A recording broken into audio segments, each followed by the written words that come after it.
Uh, Good afternoon once again to my colleagues and our guests and our resource persons. Uh, Thank you for joining us today. We have scheduled 14 legislative measures for today, and we are grouping them into three topics.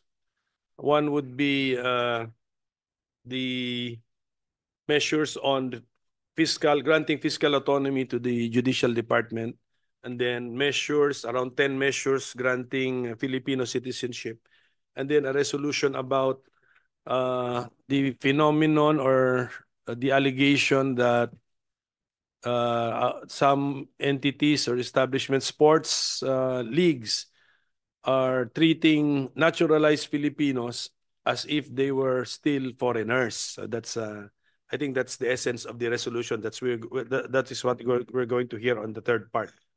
So now, let's begin first. I hope our applicants for Filipino citizenship and Congressman Malapitan will understand the chairman if we begin first with the judicial department so that we can release them and let them go after we have talked about their topic. There are three bills concerning the Fiscal Autonomy Act for the Judicial Department. Senate Bill number 1996, Senate Bill number 2111, and Senate Bill number 2659. And then after this topic, let's go to the 10 citizenship bills. House Bill number 10804 concerning Job Kalarakal Omen. House Bill number 10214 concerning Jiang Guohu. Is he here? Jiang Guohu. So it's not yet here. House Bill number 10086. This is concerning Faiz Sheikh. Yes. House Bill number 10085 concerning Stephen Decatur Hines. House Bill number 10084 concerning Won Suk Hyo. Yes, and we will take into consideration Senate Bill number 2894 concerning Won Suk Hyo filed by Senator Win Gatchalian. And in the previous one with for Stephen Decatur Haynes, we will also take into consideration Senate Bill number 2776 filed by Senator Tolentino. And saan ako nag-stop? Okay. House Bill number 9869 concerning Bules Shemishu Ashurian. Okay. House Bill number 8905 concerning Grace Tanto. And House Bill number 8838 concerning Kuo Wei Su. Yes, here. House Bill number 8837 concerning Kuo Fang Su. House Bill number 8836 concerning Kuo Chi Su. Okay. And then after the citizenship bills, we will hear the Senate resolution number 701 entitled Urging the Senate Committee on Justice and Human Rights to investigate the practice of local sports associations not considering naturalized citizens as local players in domestic leagues. So, kung makita nyo, we made some logical grouping of the measures before this committee. So, can I now ask our committee secretary, Attorney Andre Mortel, to mention the names of our resource persons this afternoon who are present. Good afternoon, Mr. Chairman and honorable senators and congressman.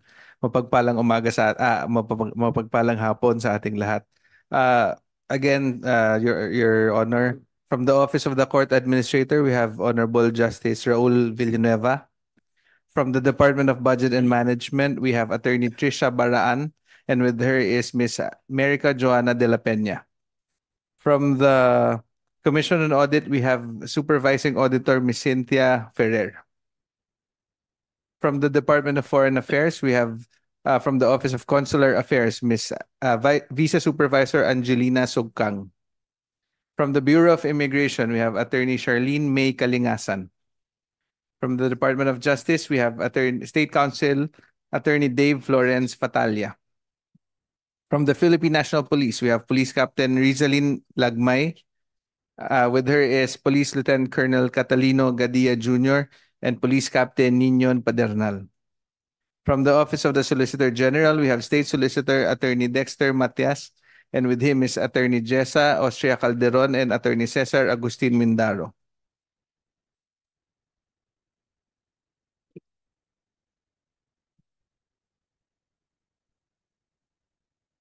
For the third part of our inquiry on the Local Sports Association, from the Department of Labor and Employment, we have Ms. Rica Agustin. From the Philippine Sports Commission, we have Chairman Richard Bachman, and with him is Dr. Lauro Domingo Jr. From the Philippine Basketball Association, we have Deputy Commissioner Eric Emmanuel Castro, and with him is Mauro Bengoa Jr. From the Samahang Basketball ng Pilipinas, we have Coach Jong Wichiko. That is all, Mr. Chairman. Good afternoon to everybody.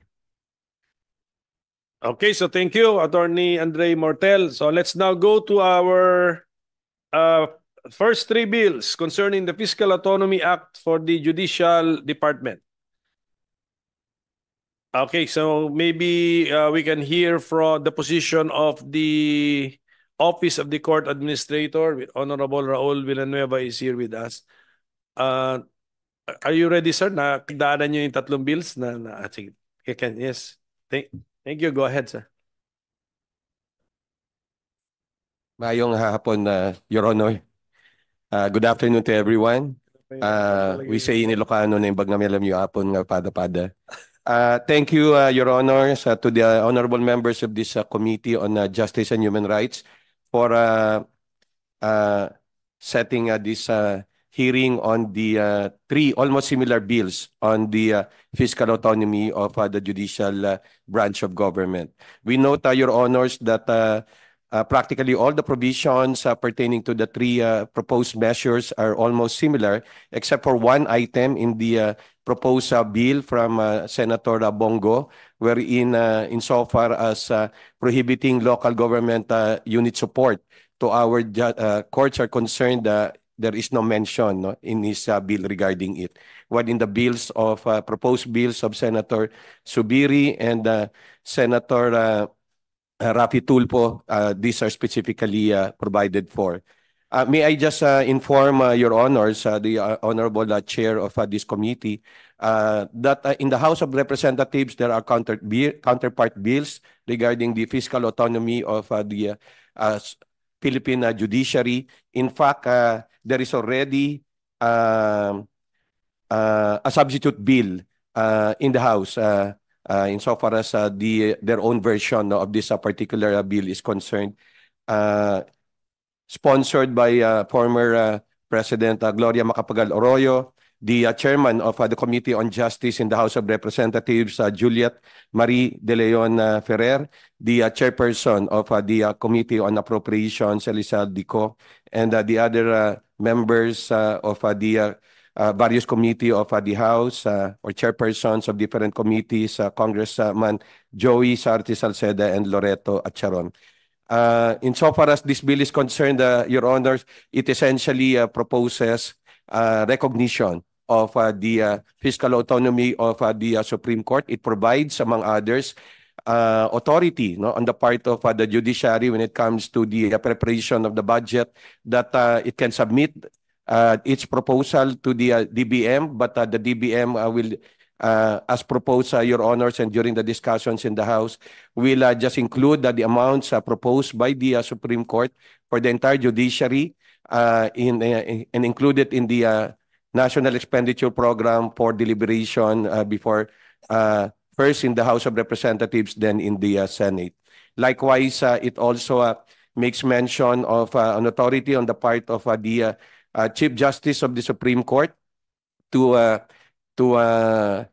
course, redefine, create positions that are needed insofar as the operations of the judiciary is concerned. Likewise, also create offices